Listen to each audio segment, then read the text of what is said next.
Chemical reaction क्या होता है? इसमें कुछ सब्सटेंस मिल करके कुछ नए सब्सटेंस बनाते हैं। जैसे ए और बी मिल करके सी और डी नए सब्सटेंस बना रहे हैं, ऐसे प्रोसेस को केमिकल रिएक्शन कहते हैं।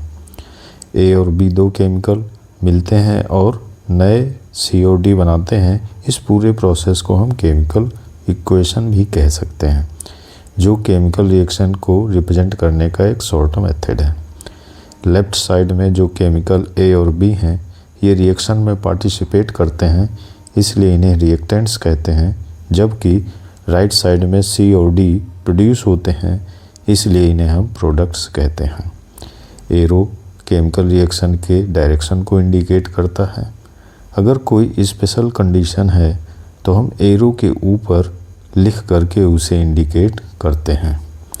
जैसे हीट की प्रेजेंस में ए और बी रिएक्ट करते हैं तो हम हीट को एरो के ऊपर लिखते हैं। समझते हैं। Hydrogen react with oxygen to give us water. तो इसको हम कैसे लिख सकते हैं? तो हम इनका वर्ड यूज करके लिख सकते हैं। जैसे hydrogen plus oxygen give us water, arrow लगा के। क्या हम इसको और आसान बना सकते हैं? जी, हाइड्रोजन और ऑक्सीजन का सिंबल यूज करके हम आसान बना सकते हैं।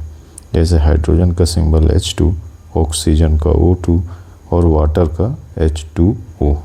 इस रिएक्शन को दोबारा देखेंगे लेफ़्ट साइड में ऑक्सीजन के 2 एटम हैं, जबकि राइट साइड में ऑक्सीजन के 1 एटम है। आखिर ऑक्सीजन का 1 एटम राइट साइड में कम क्यों है? तो क्या हम कह सकते हैं कि ये इक्वेशन सही है? इसे समझने के लिए हम ये समझने के लिए कि ऑक्सीजन का एटम कैसे एक कम है, हम आगे चलते हैं। हम देख रहे हैं कि हाइड्रोजन ऑक्सीजन से रिएक्ट करके वाटर देता है। सिमिलर हम दूसरी रिएक्शन से देखते हैं। जिंक सल्फ्यूरिक एसिड से रिएक्ट करके जिंक सल्फेट और हाइड्रोजन देता है। इसमें इंटरेस्टिंग हम समझेंगे कि क्या होता है। तो पहले केस में देखिए, एक टेबल ड्रॉ करते हैं और पहले कॉलम में हम एलिमेंट्स लिखते हैं, दूसरे कॉलम में हम लिखते हैं number of atoms in reactants, और जबकि थर्ड कॉलम में हम लिखते हैं number of atoms in products. हम देखते हैं एलिमेंट में वो केमिकल जो रिएक्शन में पार्टिसिपेट करते हैं, जैसे हाइड्रोजन और ऑक्सीजन। अब हम लेफ़्ट साइड में देखते हैं कि इनके नंबर ऑफ एटम्स कितने हैं। तो हाइड्रोजन के 2 एंड ऑक्सीजन के ऑल्सो 2। राइट साइड में चलते हैं तो राइट साइड में देखते हैं हाइड्रोजन के 2 हैं, जबकि ऑक्सीजन का सिर्फ 1 एटम है। हर एलिमेंट के लिए हम सेकेंड और थर्ड कॉलम देखेंगे। हाइड्रोजन के लिए हम देख रहे हैं कि सेकेंड कॉलम में और थर्ड कॉलम में 2 और 2 एटम्स हैं, जबकि ऑक्सीजन के लिए सेकेंड कॉलम में 2 जबकि थर्ड कॉलम में 1 एटम है। क्या आप जानते हैं ऐसे केमिकल इक्वेशन को क्या कहते हैं? जी हाँ, ऐसे को अनबैलेंस्ड केमिकल इक्वेशन कहते हैं। अनबैलेंस्ड का दूसरा नाम स्केलेटल इक्वेशन भी है। तो अनबैलेंस्ड इक्वेशन वो होती हैं जिसमें नंबर ऑफ एटम्स दोनों साइड में इक्वल नहीं होते हैं, जैसे ऑक्सीजन के इक्वल नहीं है।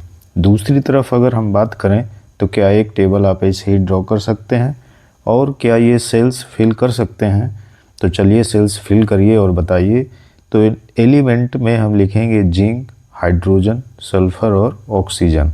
नंबर ऑफ एटम की बात करें तो लेफ़्ट साइड में 1 और जिंक का राइट साइड में भी 1। इसी तरह हम सब भर लेंगे और आप पाएंगे कि number of atoms in left side and right side both are equal.